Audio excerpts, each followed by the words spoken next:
সে রসুলুল্লাহ ক্ষমতা পেয়েছে, সে পালিয়ে যাচ্ছিল আরব সাগর পারে ওপারে চলে যাবে।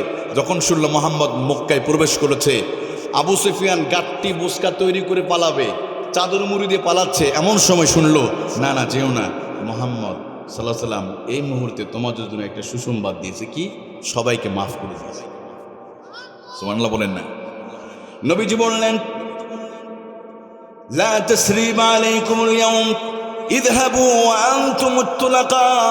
আজকের দিন থেকে আমি রাসূল তোমাদেরকে এমন মুক্ত করে দিলাম, কোনো প্রতিশোধ নয়। 13টি বছর ধরে তোমরা অন্যায় করেছো, আমি রাসূল আজকে তোমাদেরকে মাফ করে দিলাম।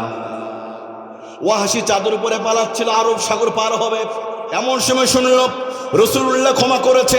ওয়াহাশী বলে তোমরা কোথায় যাও? ওয়াহাশীকে বলা হলো, ওয়াহাশী তুমি কেন পালিয়ে যাচ্ছ? ওয়াহাশী তুমি কি জানো না মুহাম্মদ রাসূলুল্লাহ সবাইকে তিনি মাফ করে দিয়েছে? ওয়াহাশী বলে না আমি জানি, কিন্তু মুহাম্মদ সাল্লাল্লাহু আলাইহি সাল্লাম আমারে কোনোদিন তিনি মাফ করবে?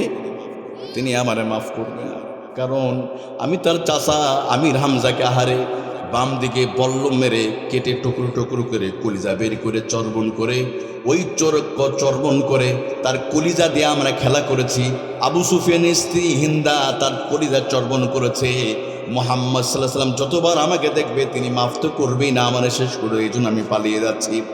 লোকেরা বললাম ও ওয়াহাশী তাহলে শোনো, নবী তোমারে মাফ করবে, একটিবার রাসূলুল্লাহর কাছে যদি যেতে পারো মুহাম্মদ রাসূলুল্লাহ তোমারে মাফ করে দিবে।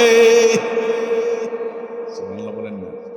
ওয়াহাশী নবীর কাছে যাবে না, ওরা বললো চলো না একটু দেখো, ইসলাম তো ক্ষমতায় আসছে, ইসলাম ক্ষমতা আসলে কারো কোনো প্রতিশোধ নিবে?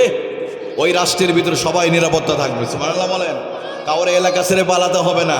তরমুজ পার্টি ক্ষমতা আসলে নারিকেল পার্টি পালায়, কিন্তু ইসলাম ক্ষমতা আসলে কারো পালাতে হবে না। বলেছে কে? আরো ধরে বলেন কে?